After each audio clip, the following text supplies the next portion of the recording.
এই বাপ, তোমরা যারা চিন্তা করো না, তোমরা বলো না বাজান, বলো না এই দরদি ভাই চিৎকার করে বললাম, তুমি যদি বলো তোমার পায়ে ধরতে, আমি পায়ে ধরতে রাজি। তুমি যদি বলো তোমারে জড়িয়ে ধরে কাঁদতে, আমি কাঁদতে রাজি।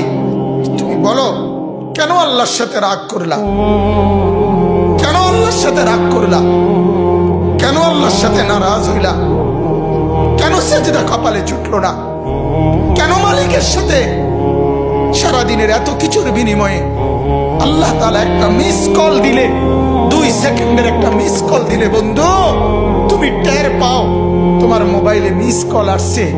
এত বড় মসজিদে 6টা মাইকের হরন দিয়া আল্লাহু আকবার বলে তোমারে ডাক দেয়, তোমার একটাবারও কানে লাগে না, বিবেকে লাগে না। তোর মতো শক্ত ডাকাত, তোর মতো পাষাণ বেটার কে হইতে পারে বেটা?